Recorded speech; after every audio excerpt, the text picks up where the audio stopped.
फिर एक बार एनडीए सरकार, फिर एक बार, फिर एक बार, फिर एक बार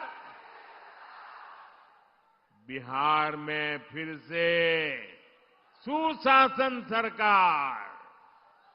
साथियों, छठ महापर्व के बाद ये मेरी पहली जनसभा है। छठ महापर्व बिहार और देश का गौरव है। देश और दुनिया में छठ महापर्व मनाया जाता है। हम छठ के गीत सुनते हैं तो भाव विभोर हो उठते हैं।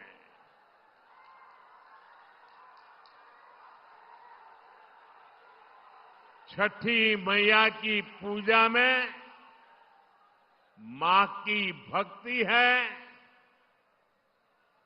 छठी मैया की पूजा में समता, ममता और सामाजिक समरसता है। छठी मैया की पूजा ये हमारी साझी विरासत का उत्सव भी है और इसलिए हमारी सरकार का प्रयास है कि दुनिया भी, ये जरा सुनना, दुनिया भी इन मूल्यों से सीखे। साथियों, हम छठ महापर्व को मानवता के महापर्व के रूप में दुनिया की एक बहुत बड़ी संस्था है, दुनिया के सारे देश उसके साथ जुड़े हुए हैं। उस संस्था का नाम है यूनेस्को। हम लोग कोशिश कर रहे हैं कि यूनेस्को की जो विश्व विरासत की सूची है, पूरी दुनिया की ये महत्वपूर्ण संस्था यूनेस्को, और उसमें जो विश्व विरासत की सूची बनती है, बड़ी जांच पड़ताल के बाद बनती है, लंबी प्रक्रिया के बाद बनती है।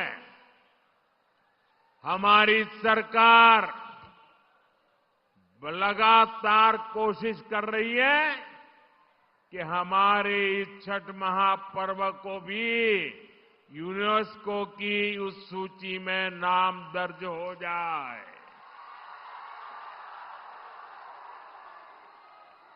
मुझे बताइए, हर बिहारी को गर्व होगा कि नहीं होगा? जरा पूरी ताकत से बताइए। जब दुनिया में ये महान विरासत के रूप में उसका नाम लिखा जाएगा, हर बिहारी को गर्व होगा कि नहीं होगा? हर हिंदुस्तानी को गर्व होगा कि नहीं होगा? साथियों, इसी दिशा में हम एक और अभियान भी शुरू करने जा रहे हैं, क्योंकि हम चाहते हैं कि नई पीढ़ी भी इस छठ महापर्व में गीतों की जो महान परंपरा है, गीतों के माध्यम से एक पीढ़ी को दूसरी पीढ़ी तक छठ महापर्व की संस्कार प्रक्रिया चलती है। उसको देशव्यापी ताकत देने के लिए हम पूरे देश में विभिन्न कलाकारों द्वारा छठ पूजा के भजनों की एक स्पर्धा करने वाले हैं और छठ पूजा के पहले स्पर्धा कर लेंगे ताकि नए नए कलाकार, नए नए गीत, नई नई भक्ति, नई नई भावना,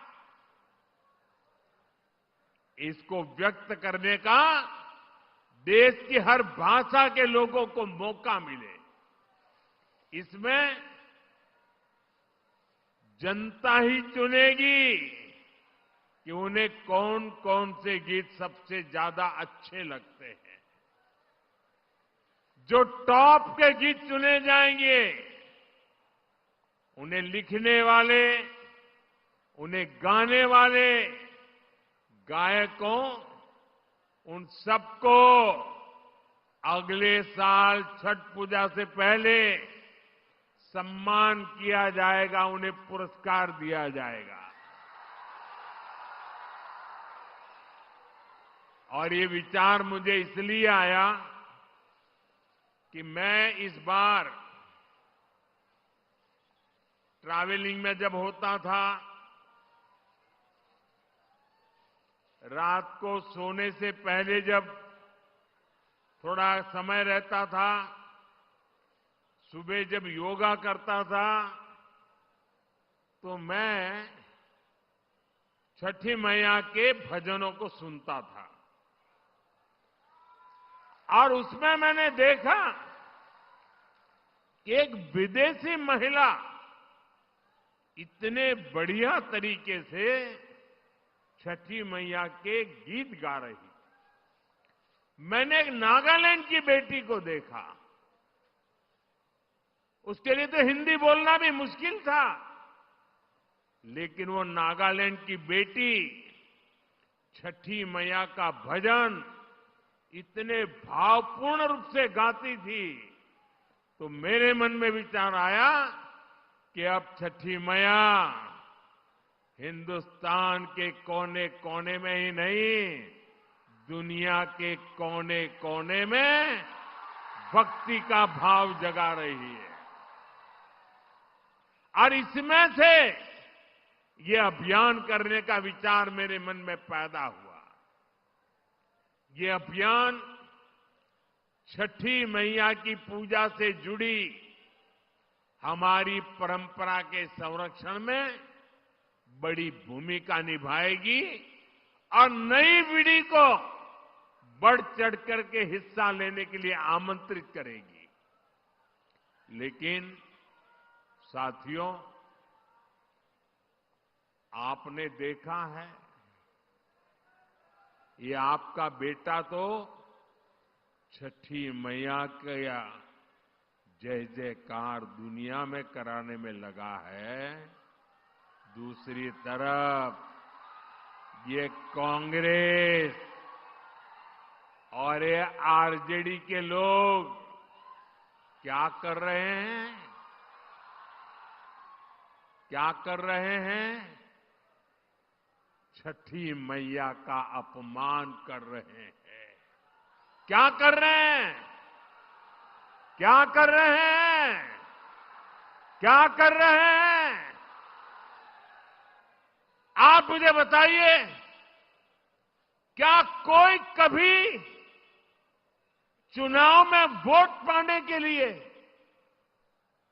छठी मैया का अपमान कर सकता है क्या? क्या ऐसा अपमान बिहार सहन करेगा क्या? क्या ऐसा अपमान हिंदुस्तान सहन करेगा क्या? क्या मेरी माताएं जो निर्जला उपवास करती है, क्या वो सहन करेगी क्या? आरजेडी कांग्रेस के लिए कैसी बेशर्मी से बोल रहे हैं। उनके लिए तो छठी मैया की पूजा एक ड्रामा है, नौटंकी है। आप उनकी बातों से सहमत है क्या? ऐसे लोगों को सजा दोगे कि नहीं दोगे? जो माताएं बहनें निर्जला इतना लंबा व्रत रखती है,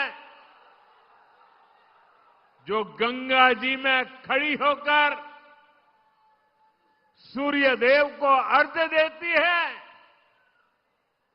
वो आरजेडी कांग्रेस की नजर में वो तो ड्रामा करती है। क्या बिहार की माताएं बहनें, सारी माताएं बहनें मुझे जवाब दीजिए, क्या बिहार की माताएं बहनें छठी मैया का ये अपमान बर्दाश्त करेगी क्या? साथियों, ये हर उस व्यक्ति का अपमान है जो छठी मैया में श्रद्धा रखता है। और मैं जानता हूं, छठ पूजा के इस अपमान को बिहार चुनाव नहीं, आने वाले सैकड़ों साल तक भूलने वाला नहीं है।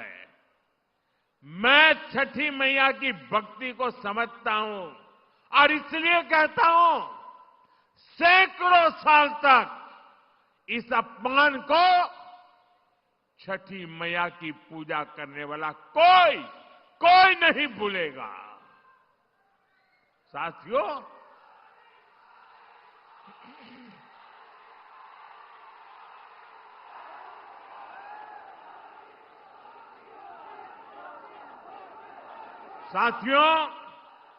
ये हमारा बिहार तो स्वाभिमान की धरती है। जिन लोगों ने छठ पूजा को गाली देने का काम किया है, बिहार ऐसे लोगों को कभी माफ नहीं करेगा। साथियों, बिहार का गौरव और बढ़ाना, बिहार की मीठी बोली, बिहार की संस्कृति, इसे दुनिया के कोने कोने में ले जाना, बिहार का विकास करना, एनडीए भाजपा की ये सबसे बड़ी प्राथमिकता है। जब भारत समृद्ध था, आर्थिक रूप से ज्ञान विज्ञान की सबसे बड़ी ताकत था, तब उसमें बिहार की बहुत बड़ी भूमिका थी। इसलिए आज विकसित भारत बनाने के लिए भी बिहार का विकसित होना बहुत जरूरी है। साथियों, आरजेडी कांग्रेस कभी भी बिहार को विकसित नहीं बना सकते। इन पार्टियों ने बरसों तक बिहार पर एक छत्र राज किया, लेकिन इन्होंने आपको सिर्फ विश्वासघात दिया है। आरजेडी और कांग्रेस वालों की पहचान 5 चीजों से है। अगर मेरी बात सच लगे तो मुझे आपका अनुमोदन चाहिए, मुझे आपका साथ चाहिए। क्या किया है आरजेडी वालों ने? क्या किया है कांग्रेस वालों ने? क्या किया है जंगल राज वालों ने? मैं 5 शब्दों में उनके कारनामों की कथा कहना चाहता हूं। ये 5 शब्द कौन से हैं? कट्टा, है कि नहीं है? कट्टा, क्रूरता है कि नहीं है? कटुता है कि नहीं है? कुशासन है कि नहीं है? करप्शन, मैं दोबारा बोल देता हूं, कट्टा, क्रूरता, कटुता, कुशासन और करप्शन, ये जंगल राज की पहचान है कि नहीं है? आरजेडी की पहचान है कि नहीं है? उनके साथियों की पहचान बन गई है कि नहीं बन गई है? जहां कट्टा क्रूरता का राज हो, वहां कानून दम तोड़ता है। जहां कटुता बढ़ाने वाली आरजेडी कांग्रेस हो, वहां समाज में सद्भाव मुश्किल होता है।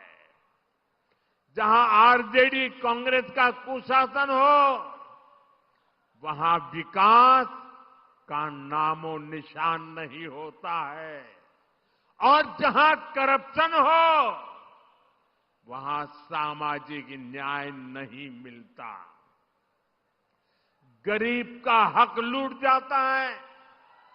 सिर्फ और सिर्फ कुछ परिवार ही फलते फूलते हैं। आप मुझे बताइए, ऐसे लोग क्या कभी भी, मैं जरा आपसे सुनना चाहता हूं, क्या ऐसे लोग कभी भी बिहार का भला कर सकते हैं क्या? बिहार का भला कर सकते हैं क्या?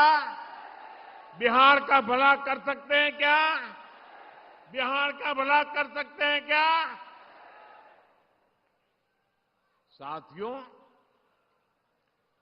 बिहार को आगे बढ़ाने के लिए उद्यम चाहिए, उद्योग चाहिए, और उद्योग के लिए जमीन, बिजली, कनेक्टिविटी और कानून का राज चाहिए।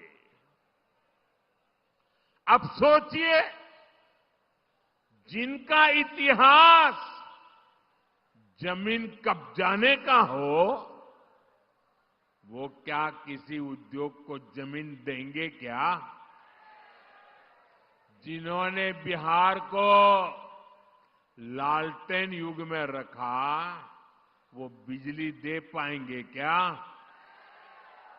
जिन्होंने रेल को लूटा, वो बिहार में कनेक्टिविटी बढ़ाएंगे क्या?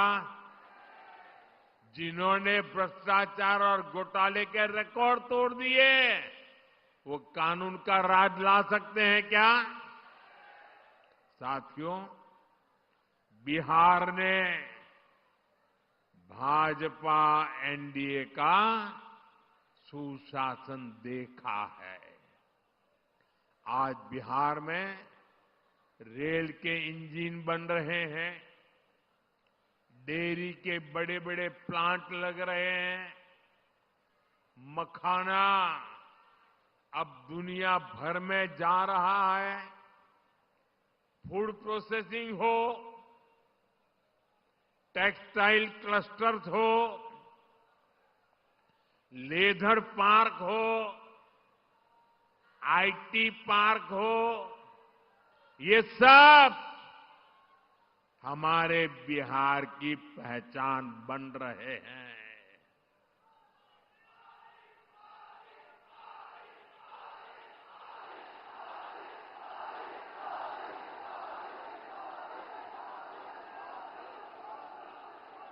साथियों, कभी बिहार अपनी जरूरत के लिए मछली बाहर से मंगाता था। आज बिहार अपनी जरूरतें तो पूरी करता है, लेकिन बिहार के मेरे भाई बहन मछली दूसरे राज्यों को भी भेज रहे हैं, कमाई कर रहे हैं। ये आत्मनिर्भरता का कितना बड़ा उदाहरण बना है। साथियों, एनडीए का संकल्प है बिहार में पढ़ाई, कमाई, दवाई और सिंचाई, इसके भरपूर अवसर बने। बिहार का बेटा बेटी अब पलायन नहीं करेगा, बिहार में ही काम करेगा, बिहार का ही नाम करेगा।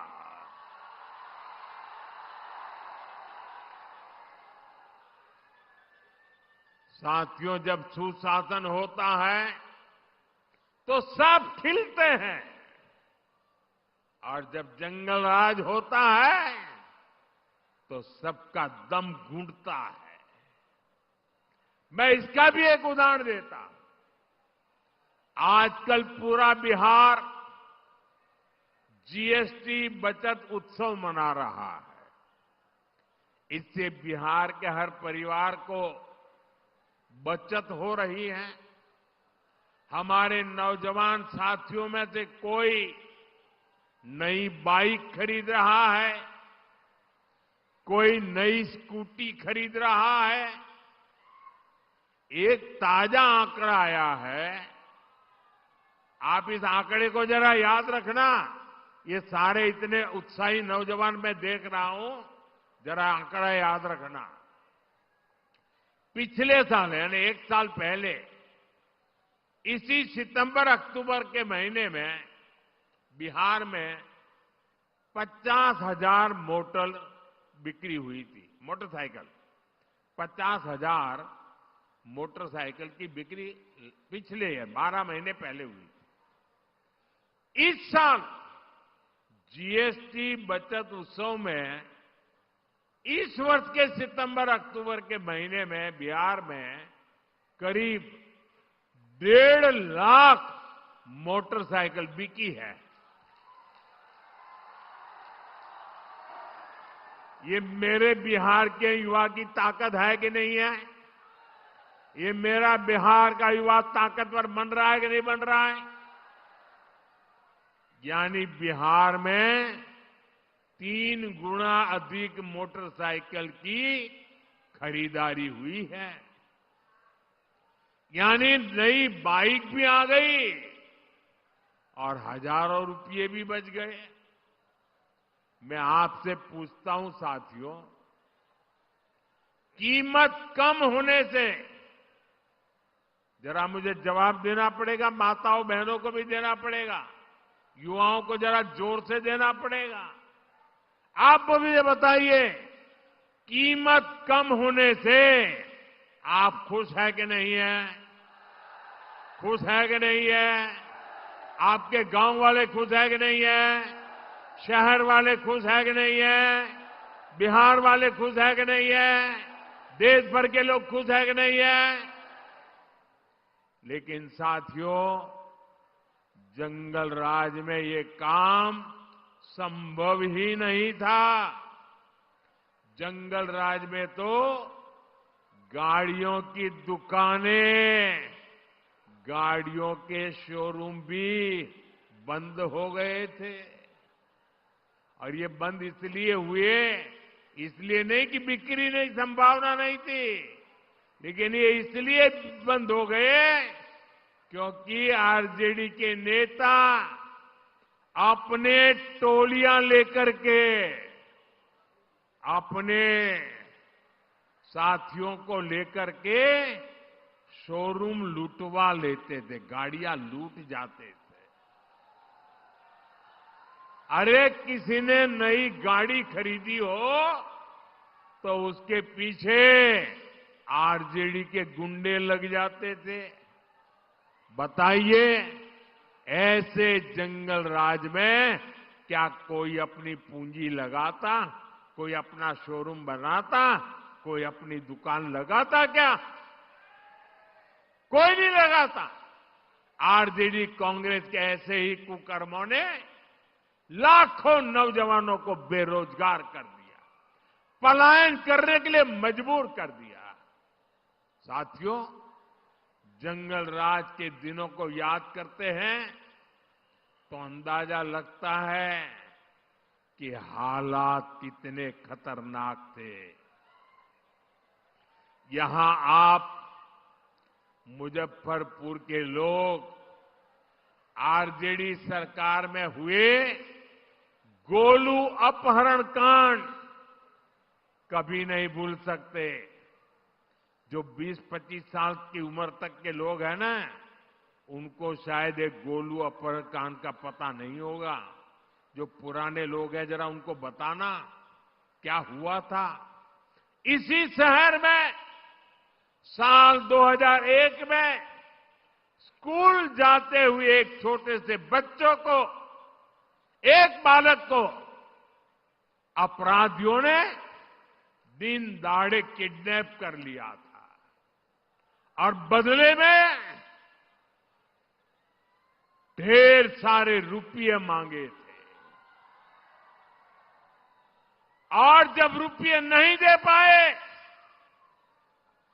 तो इन आरजेडी के चट्टे बट्टों ने उस गोलू को, उस छोटे से बच्चे को उसके टुकड़े कर दिए। मेरे भाइयों बहनों, उसके टुकड़े कर दिए, बेरहमी से उसे मार दिया गया। पूरे बिहार के जंगल राज में आए दिन ऐसी घटनाएं घटती थी, ऐसे हालात बना दिए गए थे। आरजेडी के शासन में करीब करीब 35 से 40 हजार से ज्यादा अपहरण हुए थे। आज के युवा कल्पना कर सकते हैं कितनी खौफनाक स्थिति थी। साथियों, रोते बिलखते मां बाप से आरजेडी को न कोई तब फर्क पड़ता था और ना ही आज उन्हें आपके सुख दुख से कोई लेना देना है। आपकी किसी चिंता से उनका लेना देना नहीं है। आरजेडी कांग्रेस की नीयत क्या है तो इनके ताजा प्रचार से ही पता चलता है। आप आरजेडी कांग्रेस के खतरनाक नारे सुन रहे होंगे। इतना ही नहीं, चुनाव प्रचार में इनकी बेशर्मी देखिए, इनकी हिम्मत देखिए। चुनाव के मैदान में भी कैसे गाने बज रहे हैं। हम तो हाथ जोड़ करके आपकी सेवा करने वाले गीत लेके आते हैं, और ये कैसे गाने बजा रहे हैं। इनके गानों में छड़ा, कट्टा, दूनाली,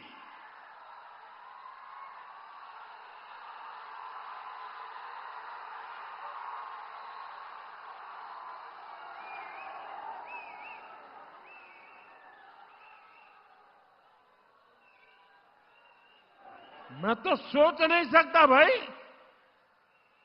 ये छुरा, कट्टा, दूनाली, इसके गाने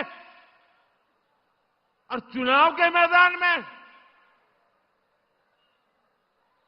इनका मनसा का ये प्रतिबिंब है, उनकी सोच का प्रतिबिंब है।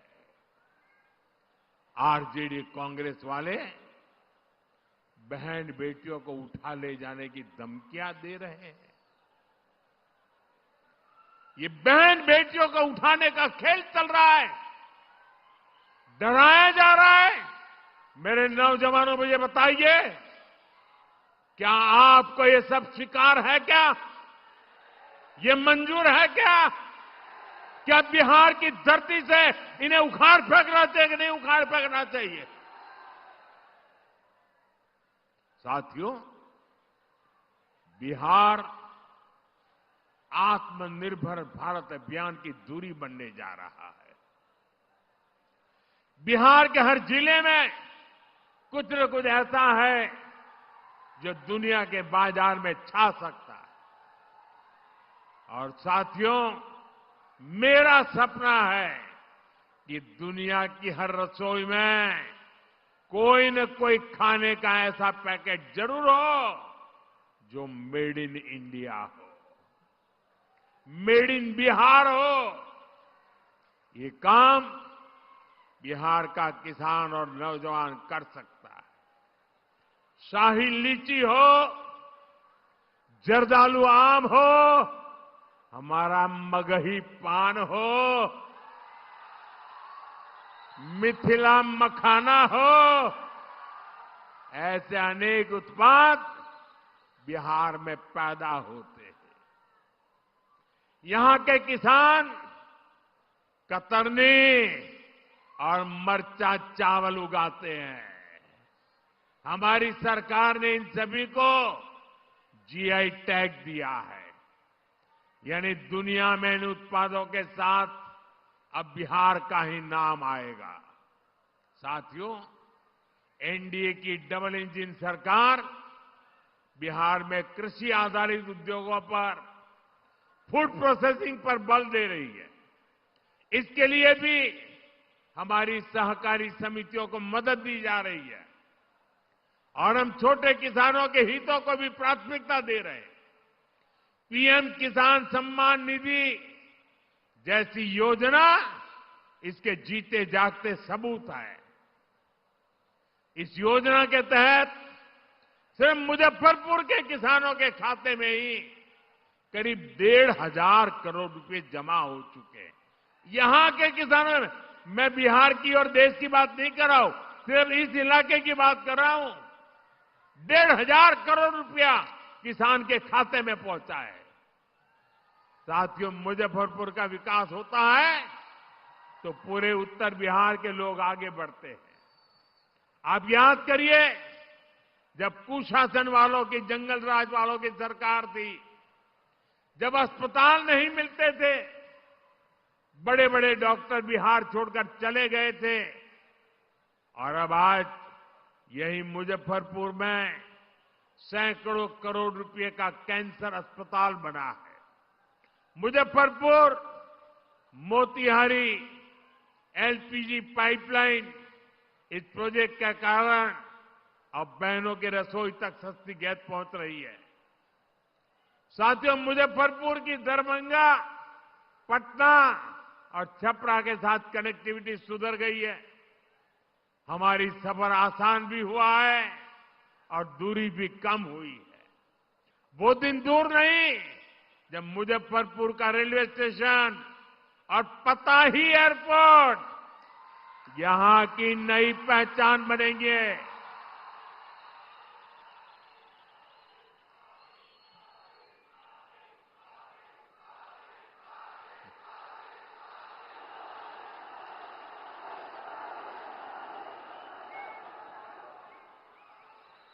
साथियों, ये धरती राजेंद्र बाबू, जेबी कृपलानी, जॉर्ज फर्नांडिस और कैप्टन जयनारायण निषाद की कर्मभूमि रही है।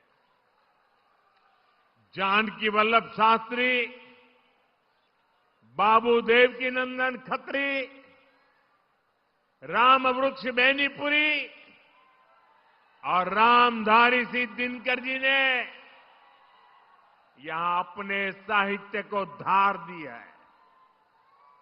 बिहार की इन महान संतानों की प्रेरणा आज एनडीए सरकार के काम में दिखती है। आपको पता ही है, एनडीए सरकार ने मुजफ्फरपुर की किसान चाची का नाम आप जानते हैं। मुजफ्फरपुर का ही नहीं, पूरे बिहार का गौरव है। किसान चाची राजकुमारी देवी जी को हमने पद्मश्री अवार्ड से सम्मानित किया। कांग्रेस आरजेडी के राज में तो सम्मान भी उन्हीं को मिलता था जो इनके दरबार में हाजिरी लगाते थे। क्या ऐसे लोग गरीबों को आगे बढ़ा सकते हैं? साथियों, सामाजिक न्याय के नाम पर भी आरजेडी कांग्रेस ने आपको सिर्फ धोखा ही दे दिया है। सच्चाई ये है कि ये लोग डॉक्टर बाबा साहब आम्बेडकर का अपमान करने में गर्व करते हैं। जिन बाबा साहब की तस्वीर को करोड़ों भारतीय सिर माथे पर रखते हैं, अपनी पूजा में रखते हैं, ये आरजेडी वाले लोग उसको पैरों के पास जगह देते हैं। दलितों को लेकर आरजेडी कांग्रेस के मन में यही भावना है। साथियों, बाबा साहब का सम्मान, उनका विजन हमारी सरकार की बहुत बड़ी प्रेरणा है। हमारी सरकार ने बाबा साहब से जुड़े स्थानों को पंच तीर्थ के रूप में विकसित किया है। बहुत कम लोगों को पता होगा कि बाबा साहब ने जब पीएचडी की पढ़ाई की थी तो उनका विषय था रुपया रूपी। वो अर्थव्यवस्था के बहुत बड़े जानकार थे। इसलिए ही भाजपा एनडीए की सरकार ने जो डिजिटल लेन देन वाला प्लेटफॉर्म है ना, आप जो मोबाइल से पैसे देते हैं, आपको पता है हमने उसका नाम भीम रखा हुआ है। आज भीम ऐप ने डिजिटल लेन देन में अमीरी गरीबी का भेद मिटा दिया है। आज लाखों की गाड़ियों में चलने वाला भी भीम ऐप का इस्तेमाल करता है और ठेले पर सामान बेचने वाला मेरा गरीब भाई भी भीम ऐप से लेन देन करता है। बाबा साहब की प्रेरणा से असंभव को भी संभव कर दिखाया है। साथियों, ये हमारी सरकार ही है जिसने पिछड़ा वर्ग आयोग को संवैधानिक दर्जा दिया। हमने ही मुजफ्फरपुर की संतान डॉक्टर भगवान लाल साहनी को पिछड़ा वर्ग आयोग का अध्यक्ष बनाया। सबको अवसर मिले, सबको सम्मान मिले, यही सच्चा सामाजिक न्याय है। और ये भाजपा एनडीए सरकार में ही संभव है। साथियों, बिहार की बहनों बेटियों में अद्भुत हुनर है। मां सरस्वती की आप बहनों बेटियों पर बहुत कृपा है। यहां की शानदार सृजनी कला से गांव-गांव में कई सारी बहनें जुड़ी है। लाठी चूड़ियां तो मुजफ्फरपुर की पहचान है। अब ये परंपरा से आगे फैशन में भी आ रही है। आप मुझे बताइए बहनों, आपकी जो एक कला है, ये जो कौशल है, ये पूरी दुनिया तक पहुंचानी चाहिए कि नहीं पहुंचनी चाहिए? आपकी कला दुनिया में जानी चाहिए कि नहीं जानी चाहिए? अरे पूरी ताकत से बताइए, जानी चाहिए कि नहीं जानी चाहिए? अब आप मुझे बताइए, ये काम कौन करेगा? ये काम कौन करेगा? ये काम कौन करेगा? ये काम कौन करेगा? ये काम भाजपा एनडीए को दिया, आपका एक वोट करने वाला है। साथियों, नरेंद्र हो या नीतीश जी, बहनों का सशक्तिकरण हमारी प्राथमिकता रही है। हमने गरीबों को पक्के घर दिए तो रजिस्ट्री, बहनों के नाम पर की। हमने नल दिया, हमने मुफ्त गैस कनेक्शन दिया, मुफ्त अनाज दिया, ताकि बहनों की परेशानी कम हो। साथियों, अभी यहां नीतीश जी की सरकार ने बहनों के स्वरोजगार के लिए बहुत बड़ी योजना चलाई है। 1,30,00,000 बहनों के खाते में, हर एक के खाते में 10-10 हजार रुपया पहुंच चुके हैं।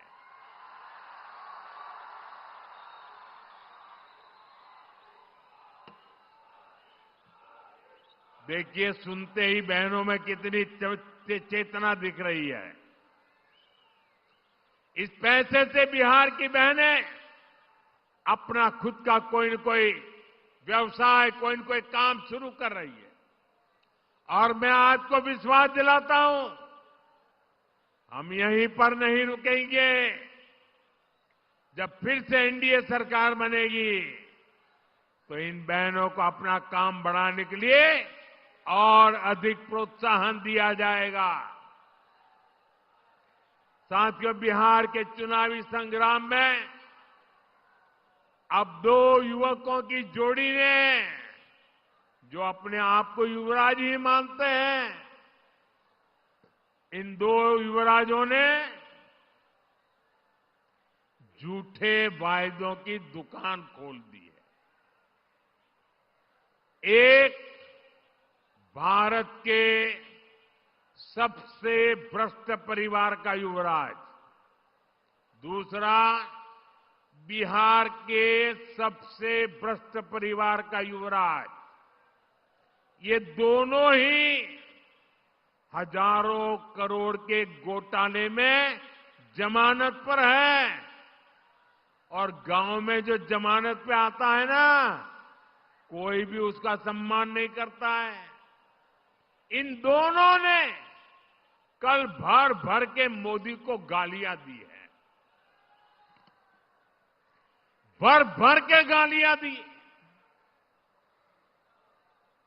अभी जो लोग नामदार हैं, वो इस कामदार को गालियां तो देंगे ही। कामदार को गाली दिए बिना नामदार का खाना हजम नहीं होता है। दलित को, पिछड़े को गाली देना तो ये नामदार अपना जन्मसिद्ध अधिकार समझते हैं। और इसलिए ही तो ये लोग मुझे 24 घंटे दुत्कारते रहते हैं, नफरत करते हैं, गालियां देते रहते हैं, गंदी गंदी गालियां देते हैं, सिर्फ इसलिए क्योंकि इन्हें बर्दाश्त नहीं होता कि एक पिछड़ा, एक गरीब घर से निकला, एक चाय बेचने वाला व्यक्ति आज यहां पहुंच गया है।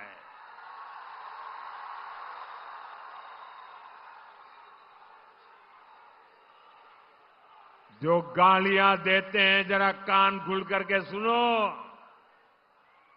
ये आपकी कृपा से यहां नहीं पहुंचा है, ये तो देश की जनता जनार्दन के आशीर्वाद से और बाबा साहब आंबेडकर के संविधान से पहुंचा है। साथियों, इस चुनाव में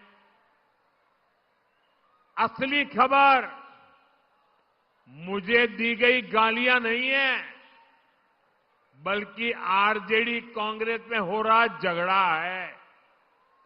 आरजेडी कांग्रेस का रिश्ता तेल और पानी की तरह दिख रहा है। एक गिलास में होते हैं, शीशे का गिलास है, दिखते तो एक गिलास में, लेकिन पानी और तेल का मेल ही नहीं होता है।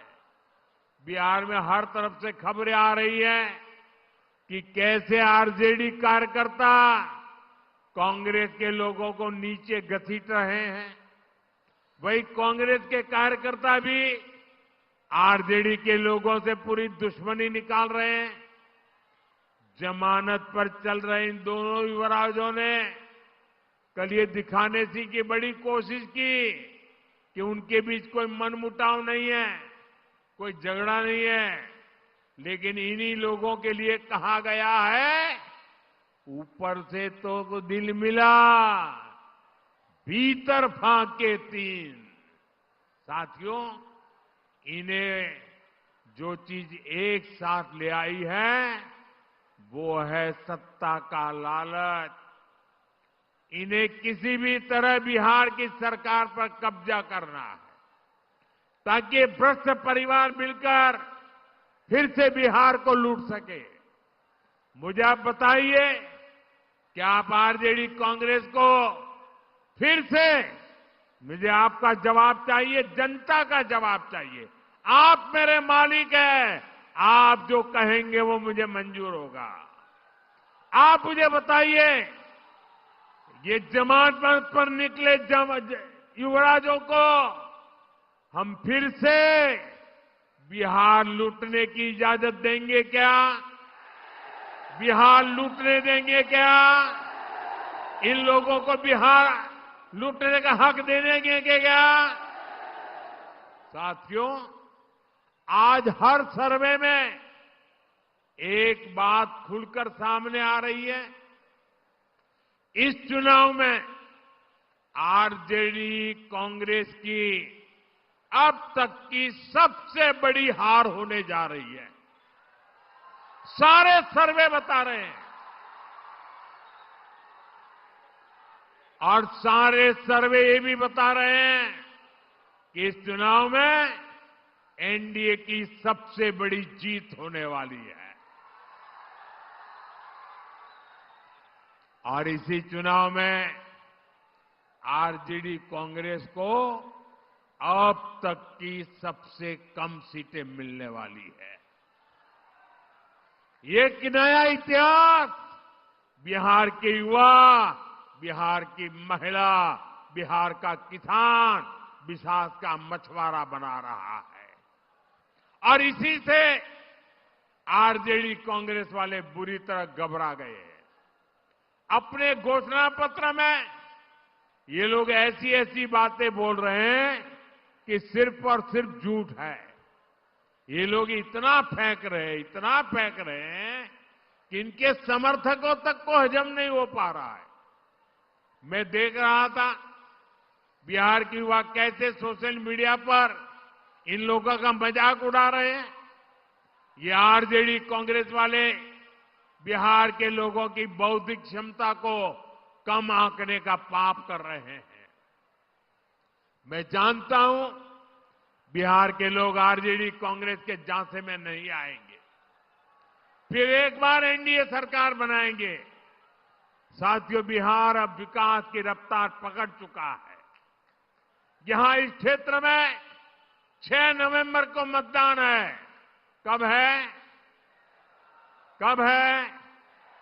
जरा जोर से बोलिए, मतदान कब है? मतदान कब है? 6 नवंबर, याद रखें। आपको अपना वोट बिहार की समृद्धि का नया रास्ता बनाने के लिए करना है। मेरी बात याद रखिएगा, पहले मतदान फिर जलपान। आप इतनी बड़ी संख्या में एनडीए के इन सभी उम्मीदवारों को आशीर्वाद देने के लिए आए। एक बार फिर